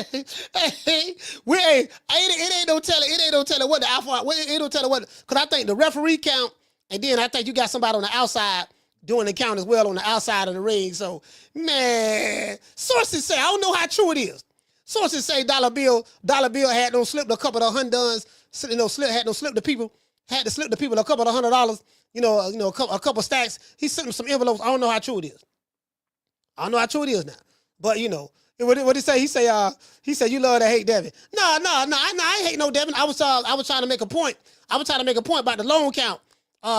You probably ain't here. I was talking about when Mike Tyson lost to Buster Douglas, and we felt that it was the loan count, right? We felt that Mike Tyson had no beat Buster Douglas. We felt that Richard Steele had no he had no hit with a 15 count. You get what I'm saying? And I was giving an example of what people were saying about when Ryan Garcia fought Devin Haney. That was a loan count, and I was like, hold on, let's look at this again. I know I ain't hate no Devin Haney. I don't hate Devin. I don't hate Devin at all. It ain't nothing to hate on. To be fair, like Devin Haney, it ain't nothing for me to hate on him. I like Devin Haney, to be honest with you. Yeah. Devin Haney, it ain't nothing to hate on with Devin Haney, to be fair. You know what I mean? I like Dev, all right. Now his daddy's a piece of work, but Devin Haney, all right. I ain't got no issues with Devin Haney myself, But yeah, man. What you say? John Martinez say that did we say the Manila envelope was Doc's? Hey man, Harvey Doc, man. Look here, man. Y'all listen, y'all was hating on doggone Harvey Doc. Hey, shout out to Shadow Ghost. What's going on, fam? He said he hate Devin. Why, for telling the truth? Yeah, no, I don't hate Devin Haney. Shit. I don't hate Devin Haney. Shit, if I did hate him, I'd tell you. Like, I hate Roland Romero. I'd tell you I hate Devin Haney. You know what I'm saying? Like, for real, like, ain't nothing nobody can do about it. You get what I'm saying? But, no, I don't hate Devin. I don't hate him. But he got to win. He got to win. Listen, he got to win now. He got to beat Ryan Garcia this second fight, dog, because if he don't beat him this second fight, fam, it's going to prove a lot. It's going to prove a lot like, damn, dog, you said the only reason you lost because Ryan Garcia was on that ostering. Well, guess what? Y'all say the only reason he lost because he was on that ostering. Well, guess what? He beat you again without the ostering. You get what I'm saying? So, yeah, you know what? I'm going to be honest with you, fam. I think the pressure is really on Devin Haney for this fight. He got to win, dog. He got to win. Now, I don't want to see him doing no tap, tap, tap, grab. You get what I'm saying? I don't want to see tap, tap, tap, grab, but he's going to have to fight tap, tap, tap, grab. The reason why, I'm going to tell you why. The reason why is because Devin Haney is shinny. Ryan Garcia got a fast-ass left hook. Now, I remember I did have a Devin Haney fan call the show, and he said that the only reason Ryan Garcia left hook came out that fast was because of the PEDs. The PED, because Ryan Garcia hook don't look that fast. And I'm like, nah, dog. Like, nah, that man always had fast hands, dog. Like, he was always known for having that fast hook. You get what I'm saying? He was always known for having that fast hook, dog. Like, you can't sit here and say, yeah, man, no, that dude, he's always been known for having a hook. He's been known for having that hook since the beginning. And they don't fought like, 6 times in the amateurs? They fought 6 times in the amateurs. He beat him in the amateurs 3 times. And Devin Haney beat Ryan Garcia 3 times in the amateurs. Now, I heard that one of those times in the amateurs, Ryan Garcia knocked Devin Haney out. That's what I heard. Bill was on here. I don't think Bill denied it. I don't think he denied it, but I think he went to niggas playing and something like that. When Bill go to niggas playing and like, okay, that's what happened. Cause you ask Bill a question, Bill be like, now what we got to do? Okay, go ahead, King. What you say, King? What you say? I say, yeah, Bill, man. Is it true that I know that Ryan Garcia and Devin Haney fought 6 times? it was 3-3, right? Yeah. But is there any truth of validity to Devin Haney getting knocked out in one of those fights? Say that again, King. I say, is there any validity to the truth that Devin Haney got knocked out in one of those fights? Which fight are you talking about? Dev ain't never been knocked out. I'm saying with Ryan Garcia. They say he got knocked out in the amateurs Devin Haney. They say Devin Haney got knocked out in the amateurs by Ryan Garcia.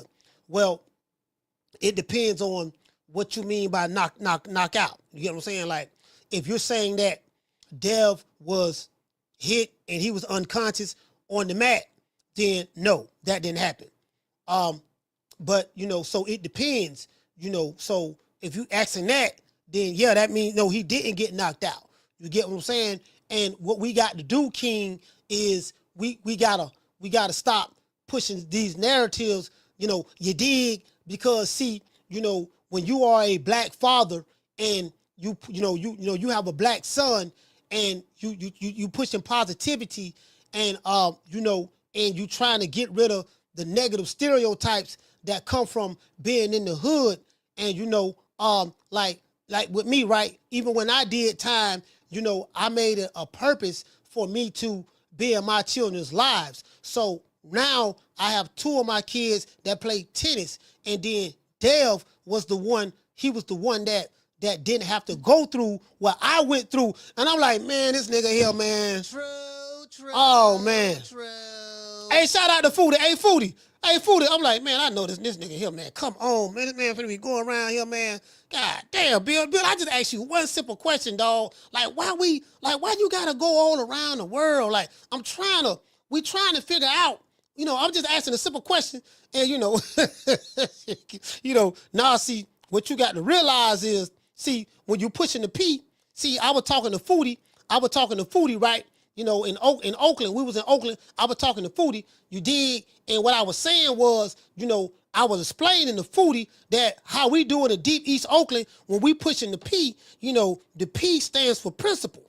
And see, when you on principle and you on deck, and I'm like, Bill, what does the P in Deep East Oakland and principle got to do with the question? I just asked you, did Devin get knocked out? And you said, no, okay, that's it. What do you know? Nah, but see, King, I got to clarify, because see, what it is, a lot of these dudes, when they be, you dig, pushing these narratives, what we got to do, we got to combat that with truth. We got to dispel falsehood with truth. You get what I'm saying? And then once we dispel falsehood with truth, then we can get back on our square, alhamdulillah, and, when, Allah is the best knower. And once we do that, then we can converge with Turki al-Sheikh. And when I let Turki al-Sheikh know that I was from Deep East Oakland, he let me know that he was from the hoods in Saudi Arabia. See, I didn't know that they had hoods in Saudi Arabia. Did you know that, King? And I'm like, no, I didn't know they had hoods in Saudi Arabia. But what that got to do with the question? No, but see, I'm trying to make a point. See, what I'm trying to let you know is, you got hoods from all over the world. And when you got hoods from all over the world, there's I guess what I'm trying to say, there's a Deep East Oakland in all of us. Like, you got Deep East Oakland in you, even though you ain't from Oakland. And I'm like, man, this motherfucker, what the fuck this nigga talking about? Hey, my body King Bossy. I'm like, what the fuck this nigga, what is he talking about, fam? Like, what is he talking about? I'm trying to, hey, I don't forgot the question. Now, what that was, you were saying, King, man, you know what, Bill, I don't forgot about it, dog. Like, you don't went around the world and shit. I don't forgot about what I said, dog. Then I got to ask people in the chat. Hey, Marty King, hey, man, what I said, man? What I said? Because I'm trying to figure out, I had got lost. I'm trying to figure out, the man went to talk about Oakland and projects in Saudi Arabia and pushing the P and, principle, and you get what I'm saying? Like, what is this man talking about? I'm trying to figure out. Hey, Marty King, I'm trying to figure out, Bill. I'm trying to figure out, dog. Bill, my nigga, come on, fam. Let's get it together, baby. Come on, I'm trying to figure out, like, where you going at with it? Like, you don't lost me, dog. Like, this why I always gotta have a pen and paper when I'm talking to you, cause I'm like, okay, this nigga here, cause I know, okay, he filibustering. Okay, at the 30-minute mark of the interview, he's filibustering. Yeah, he would have been a great, listen, he would have been a great politician. He would have, listen, Dollar Bill would have been a great politician. A lot of people don't like Bill Haney. I have my issues with him. I won't rock with him anymore, like get close or nothing like that. But I will say this here. He's funny. Bill Haney is funny. I don't really have any hatred in my heart towards him. I mean, he a snake now, but I don't really have no hatred in my heart towards him. But the nigga funny. He funny, dog. He real funny, fam. We must internalize the flatulation of the matter by transmitting the effervescence of the Indonesian proximity in order to further segregate, to preclude on the issue of world domination would only circumcise the revelation that reflects the aphrodisiac symptoms which now perpetrates the Jericho's activation.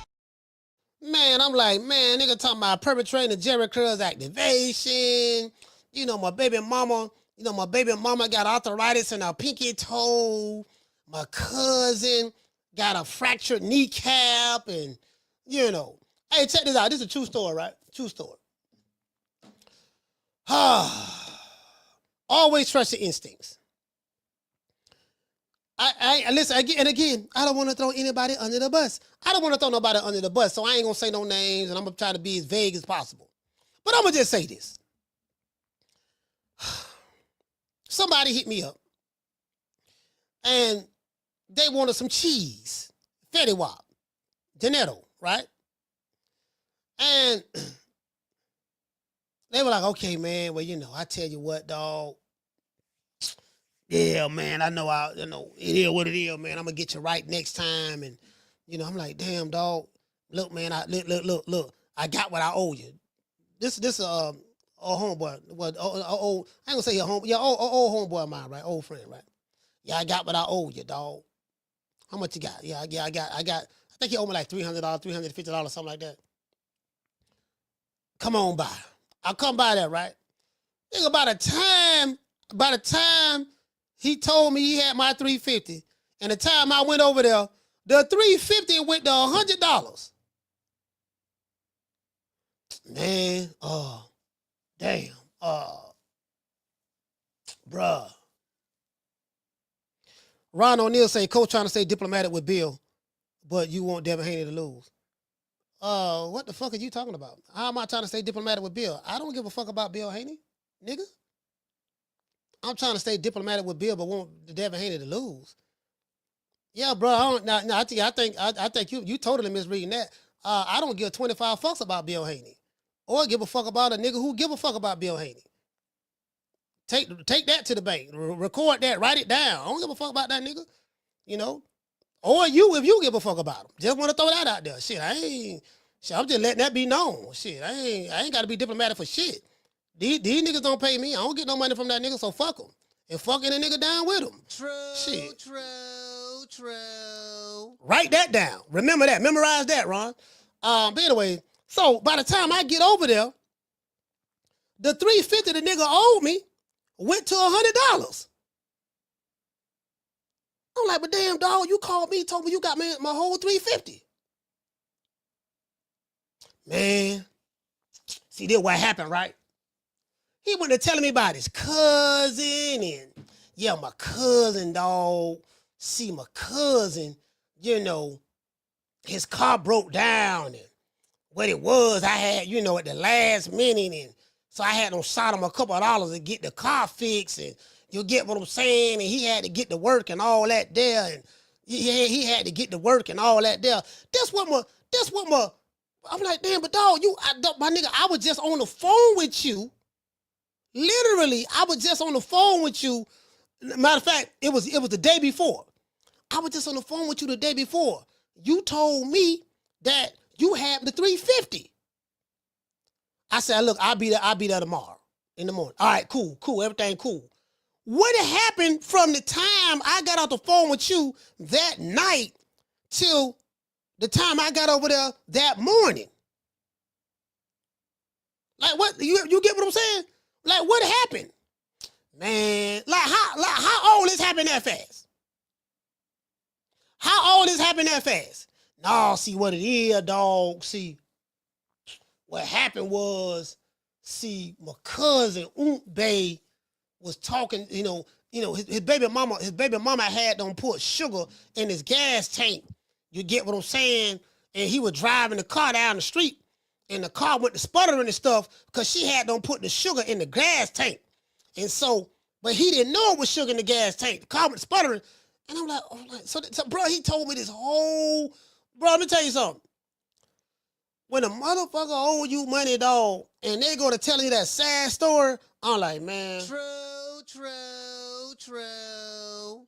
Bruh, when they go to telling you the story, listen. When they go to telling you that sad story, yeah, man, yeah, dog. See what it is. Yeah, listen, you already know. Hey, when they put their head, hey, shout out to G5. When they put their head down, yeah, dog, you ain't gonna believe what happened. Yeah, I ain't worried about what happened. Yeah, what a 350 at though? What a 350? Yeah, dog, no, see what it is, cuz, that's what I'm trying to tell you right now. Don't try to tell me, just put the 350 in my hand and then tell me what's going on after you put 350 in my hand. Man, I ain't got nothing but 100, dog. I ain't got nothing but 100. This my homeboy. I ain't got nothing but 100, dog. You ain't got nothing but 100? What happened to the other 250 I just spoke to you last night? Yeah, man, I know, man, but see what it was. Man, the man went telling me all kind of, I was like, man, you know what, dog, don't worry about it. Let me get them 100, dog, don't worry about it, dog. Okay, I'm like this here. Never give anybody nothing you can't stand to lose anyways, right?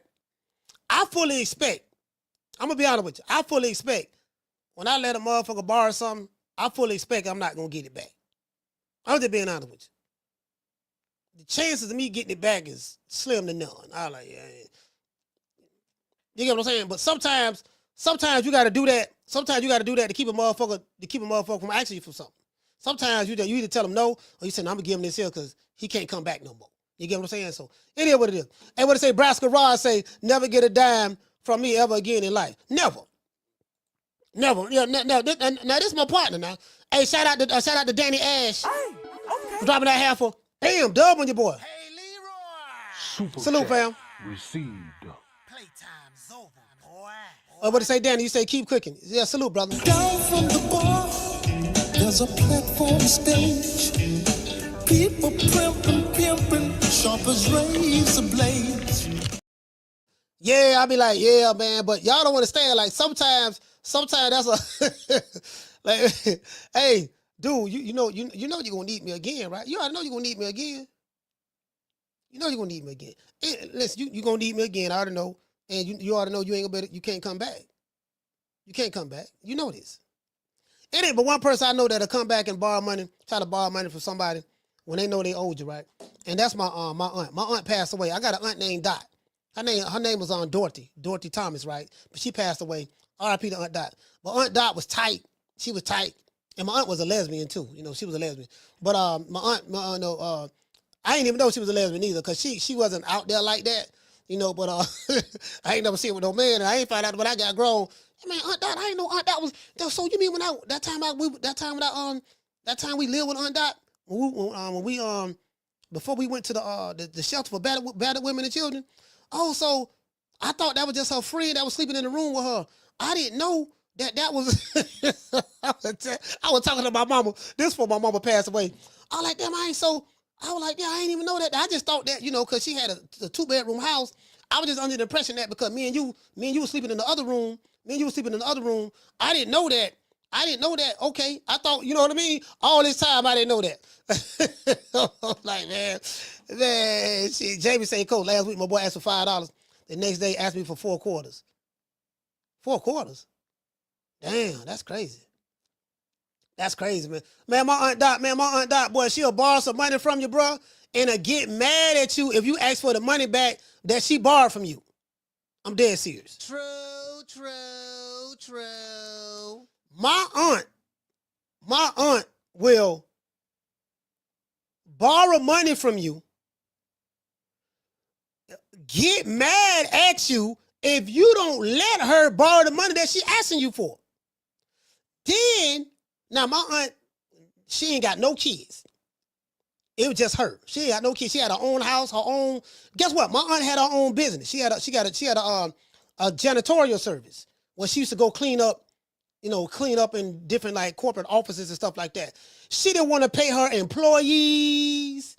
But late on payments, late on the check. My aunt was tight. She felt like that. Learning from the master is payment enough for you, punk. True. Y'all remember that on Martin, Dragonfly Jones? Yeah, you should just be happy that I allowed you to come on my job site, my company, and work for me. Yeah, but I got bills to pay. Dot. They used to call my aunt Dot. Dot, I got bills to pay, man. What the rest of the money? Look, learning from the master is payment enough for you, punk. This ain't want to pay no goddamn body. Man, boy, was full of shit. She ain't want to pay nobody, dog.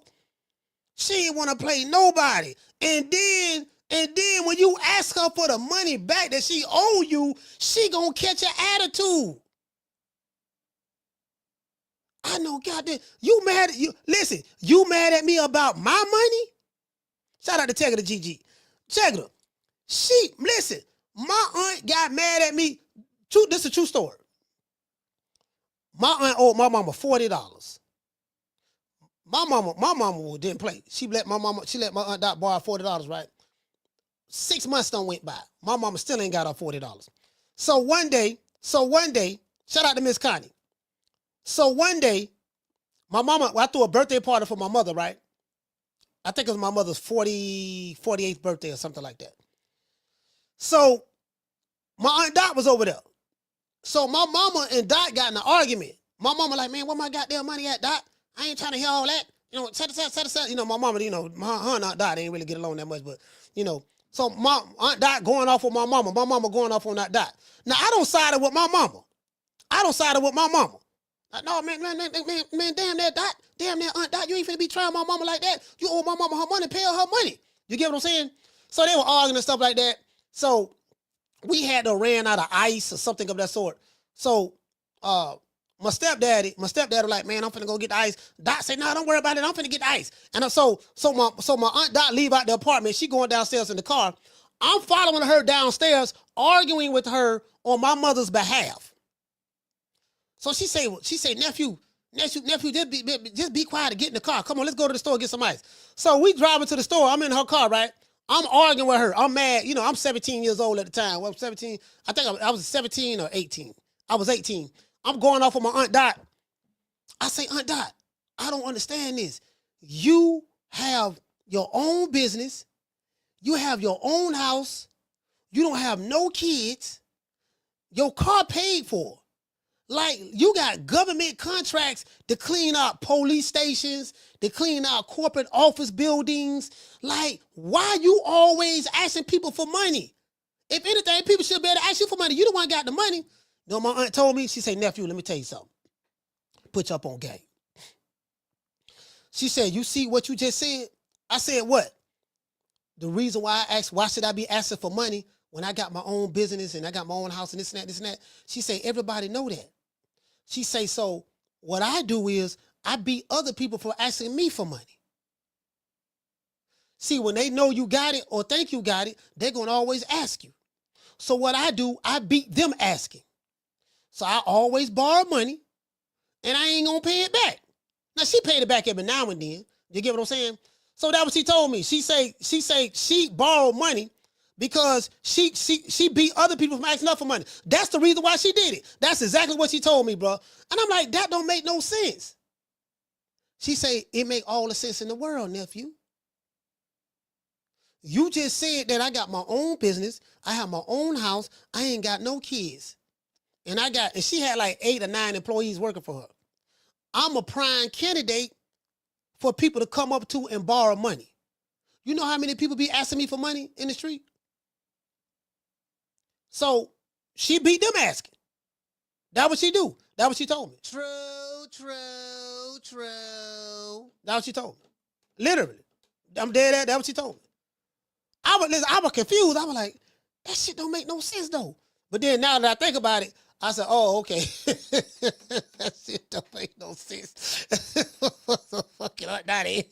ain't paying a nigga nothing. And guess what? Hey, shout out to Tyrese. And you bet not, check this out, and you bet not ask for the money back. I tell you what, this is what I'm going to do. I'm going to give you this here. But you can't never come back to me asking for no more money. You do know that, right? You can't. That's over with. That's over. Yeah, man, my homeboy nigga owe me $350, dog. Well, he owe me $250. He gave me $100, dog, or the $350 he owed me. Listen, I ain't gonna lie, I was kind of mad. I'm like, bruh, you just told me last night you had the whole $350, fam. You ain't even give me half of the money you owe me, dog. You gave me $100. Man, you ain't gonna believe what happened, dog. You ain't gonna believe what happened. I don't care what happened. Why is it when you get my money, you ain't gonna believe what happened, dog? You ain't have none of these issues prior to borrowing money from me. Y'all notice that? They always got a story. When they come in to ask for the money, it ain't, yeah, man, you gonna get it this day, dog. Don't even worry about it. My homeboy been owing me for like 3 months now. 3 months, dog. 3 months, my homeboy. Fam. Yeah, dog, you ain't gonna believe what happened, dog. I say, man, this nigga here, boy. Ain't that what it is? Hey, what it say, Pito? Pito say, he said, I had a cousin pay me back $1,000, coach. As soon as he paid me, he asked me to borrow it back. Oh, no, that's over with. Yeah, that's over. That's over. Yeah, that's over. Nah. I say, man, I'm finna change my number. Change my number. Yeah, I gotta change. Man, I was trying to get in contact with you, dog. Where you been at? Man, shit. Hey, now you know what you gotta do? You gotta beat them asking now. I learned that from my aunt Dot. You gotta beat them asking. This is what you gotta do. Yeah, dog, see what it is, dog. Let me hold something. Don't nobody like a dude who always got his hand out. Nobody. Shout out to Miss Connie. Nobody likes a guy, shout out to the Martin. Nobody likes a guy who, shout out to the Martin Salute fam, who always got his hand out. Y'all know I ain't lying. Name somebody, just think of somebody who you know, whether you know them or your friends or your family, who always got their hand out when you come around. You hate to see them coming. Damn, here come this nigga over here. I hate to see the nigga. Like, bro, like, people, like, you just make people, they hate to see you coming, dog. You hate to see them coming. You get what I'm saying? Pause. Oh, yeah, no, dog, I'm good, fam. I'm good.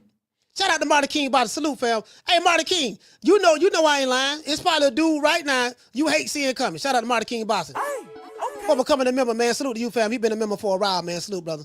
Hey, look here. Hey, check it out. It's always a dude, like, so you know what you gotta do? You gotta, listen, you gotta beat them coming. You gotta beat them not coming. You gotta beat them asking. You gotta beat them asking. That's it. Soon as you see them, hey, man, let me hold something. Man, let me hold something, man. Let me hold something. Man, let me hold something, man. It's fucked up, man. When you come around, you gotta have that sad look on your face. Hey, man, what's up, man? It's fucked up, dog, man. I'm finna get put out, dog, man. Man, my car broke down. Oh, man, my old lady messing with Bob the mechanic. Yeah, man, my car had done broke down. I was at work, and I told her to take it to the mechanic shop, and we ain't had no money to get it fixed, so she had to work something out with Bob. I didn't know that she had done worked out. You know, she had done let Bob hit it on the lunch break, and I was wondering why when she came home, she had all this like oil, she had all this grease and black grease and oil all on her, like all on like her bra and behind on her neck and stuff. And I'm like, damn, baby, what happened to you? What you was working on the car or something? Oh, nah, baby, I was just saying, no, I was at the mechanic shop and I was trying to show Bob, you know, what was wrong, and he was pointing out something was wrong with something was wrong with the cylinder, the AC compressor and all that stuff there, baby. So he was trying to show me, you know, what it was and all that there, right? And so I'm like, okay, damn, baby, hey, baby had to, hey, shout out to Warlock Boston. Hey, okay. He said, I don't lend money to anyone anymore unless they have collateral.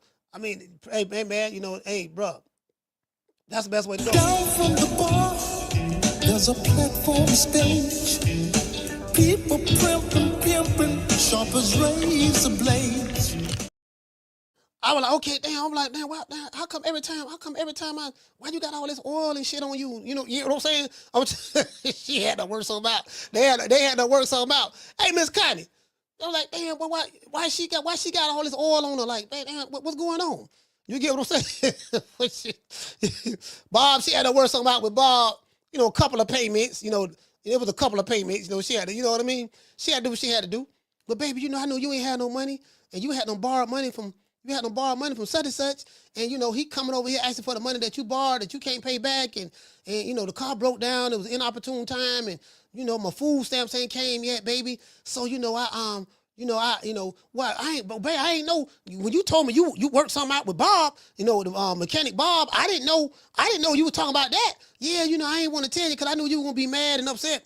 Hey, shout out to Marty King. Hey, okay. Been a member for 27 months. He say the first thing, don't ever ask me for money. Don't you ever ask me for money. Ask me for my money. Man, look here, man. Hey, bro.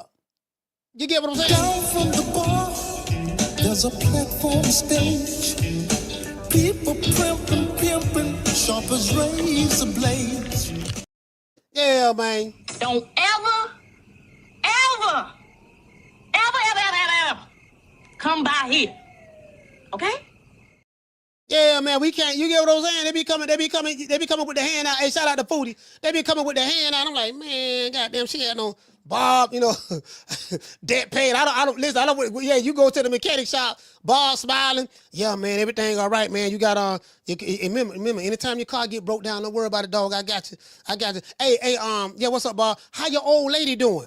How my old lady doing? Why the fuck you asking about my old lady? No, I'm just saying, man, because you know, she hadn't brought the car back last time, and I just, you know, just want to make sure.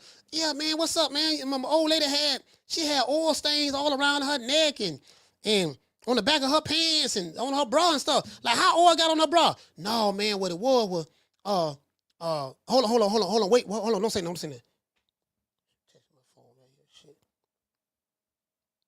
Hold on, don't say that.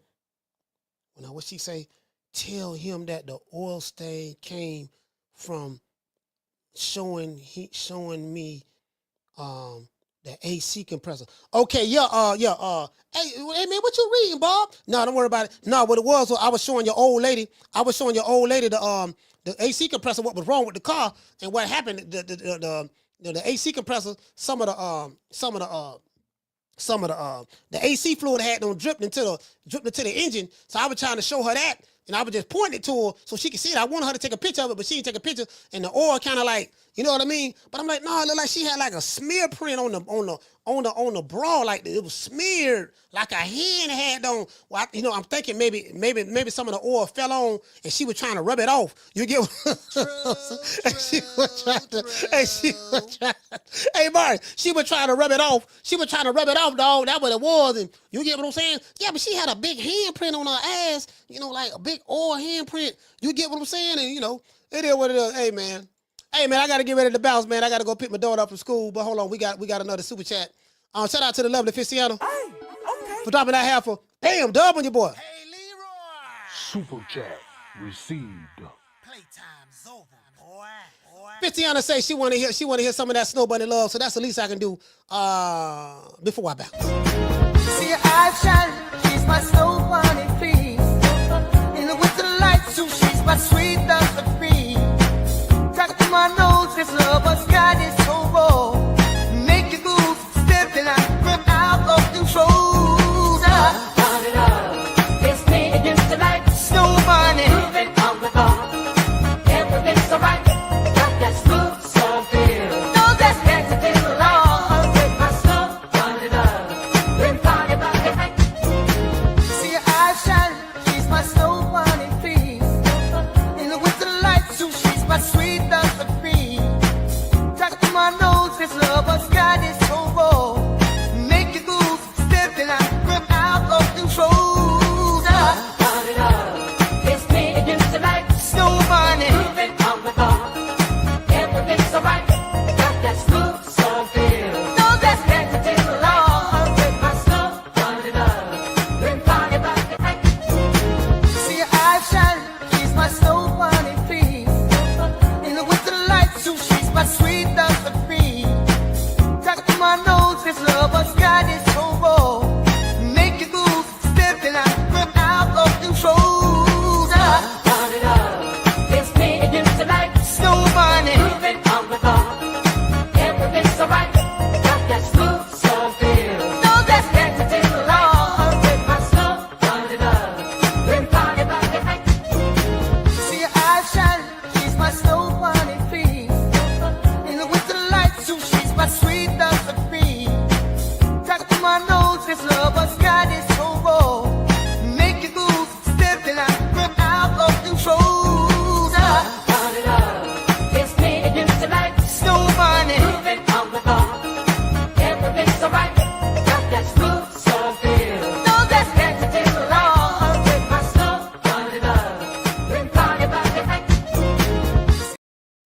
Yeah, man. Yeah, it is what it is. Hold on. We got to give a shout out to my main man, Schoolo X, man.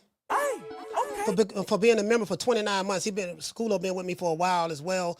Schoolo X, man, Ficiano Fights. Shout out to Fresh. Ficiano and Fresh, the two Fs. Ficiano and Fresh, Fresh and Ficiano. Either way it go, you know what I mean? Double F. Shout out to Martin King Boxing. Shout out to Danny. Shout out to, who else we have, man? Shout out to everybody in the chat, man. I got to pick my daughter up. That's the only reason why we cutting the live. That's why we went live early, and I got to cut it short because I have to go pick my daughter up from school. So she get out in like 20 minutes, so I got to be there. Shout out to Mo Easy. Shout out to Kendall Johnson. Shout out to Kendall Price. Shout out to Pito Frescobar. Shout out to John Martinez. Shout out to JC, Schoolo, Kenneth, Great Gambino, the Nigerian Nightmare, Herman Brooks. Salute, fam. Shout out to Herman Brooks. Jamie from New York. Summer in November. The lovely Miss Connie. Foodie. Shout out to my sister Foodie. Shout out to Manny Fresh. G5 from the Bronx. The Martin from Oaktown. Hey, what he say? He said Dr. Umar said he picked the Eagles because Patrick Mahomes not only has a Snow Bunny love, but he's a product of Snow Bunny love. Hey, well, you know what, Martin? Dr. Umar is from Philly though. He's from Philly, so I know he was riding with Philly. To be fair, shout out to WP33, Martin King Boxing, Mo Easy, Green Eyes P, Marcus King. Shout out to Trey Shy, salute. Trey Shy, salute to you, fam. And shout out to my homeboy who still owe me $250, who gave me $100. He gave me a down payment on the money he owed me. Now, look, I ain't got all of it now. Back here go $100. I got $100. And listen, I'm gonna work the rest of it out. I'm gonna work the rest. Nigga, well, they'll give you a down payment. Yeah, I got you. I'm putting your money on layaway. You know, on layaway, I'm gonna put a little bit down every week, dog. Just put a little bit down every week. We gonna knock that tab down. I'm like, fam, when you got my money from me, I didn't give you a little bit down every week on my money. You know, when you came and borrowed that money from me, you didn't get $50 here, $75 there until you got the $350. When you came to me, I gave you $350 in cash. I want my money back the way I gave it to you. True. Yeah, for real though. You dig?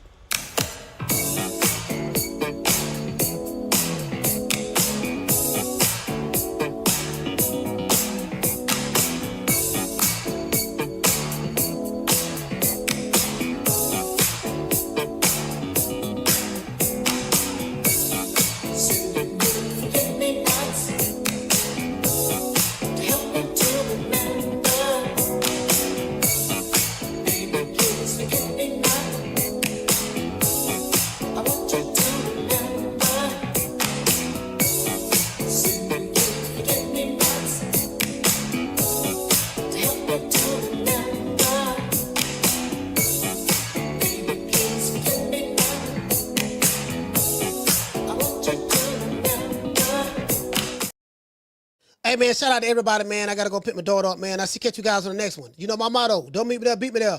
Peace. Holla at everybody, man. Much love. We might do a pop-up. I might probably do a pop-up when I get back, but I got to go. Peace. Man, I'm out of here, bro. Let's go.